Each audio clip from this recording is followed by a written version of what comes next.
வேதத்தில் சொல்லப்பட்டிருக்கிறது. ஒரு கூட்டம் இருக்கிறாங்க, அவங்களுக்கு எவ்வளோ விவரித்து சொன்னாலும் அவங்களால விசுவாசிக்க முடியாது என்கிற தீர்க்க தரிசனம் ஆபகுக்கு 1:5 சொல்லப்பட்டிருக்கிறது. பிரியமான கர்த்தருடைய பிள்ளைகளே, நம்முடைய வாழ்க்கையில இப்படி ஒரு நிலை மட்டும் வந்துடவே கூடாது.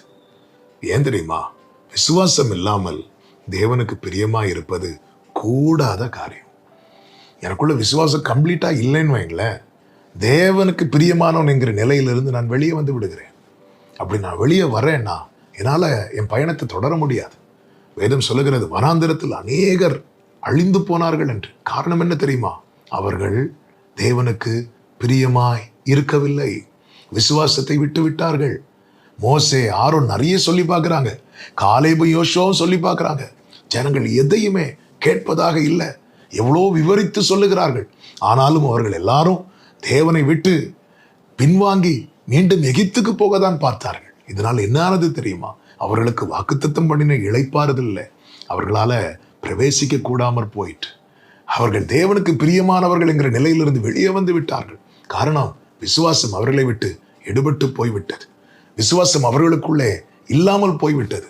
இப்படிப்பட்ட ஒரு நிலை நம்முடைய வாழ்க்கையில வந்துவிடவே கூடாது. எவ்வளோ வசனம் கேட்டோம், விசுவாசம் வரலையா நம்ம ரொம்ப ஆபத்தான நிலையில் இருக்கிறோம் என்பதை உணர வேண்டும். அப்படி உணர்ந்த ஒரு தகப்பன் தான் இயேசுவினிடத்திலே சொல்லுகிறான், ஆண்டவரே விசுவாசிக்கிறேன், ஆகிலும் என் அவிசுவாசம் நீங்கும்படி எனக்கு உதவி செய்யும் என்று. இயேசு உதவி செய்தார். அவர் யார் தெரியுமா? நம்முடைய பலவீனங்களை குறித்து பரிதபிக்கிறவர். ஒருவேளை எவ்வளோ செய்தி கேட்டாச்சு, எவ்வளோ பைபிள் படிச்சாச்சு, ஆனா விசுவாசமே வரல என்கிற நிலையில யாராவது இதை கேட்டுட்டு இருக்கிறீங்களா? ஆண்டவர்கிட்ட உடனே சொல்லுங்க, ஆண்டவரே என் அவிசுவாசம் நீங்கும்படி எனக்கு உதவி செய்யுங்க. நம்முடைய பலவீனத்துல அவருடைய பலன் பூரணமாய் விளங்கும். விசுவாசத்துக்கு காரணரே அவர் தானங்க. விசுவாசத்தை துவக்குகிறவரும் அதை முடிக்கிறவரும் அவர் அல்லவா? அவர்கிட்ட சொல்லுங்க.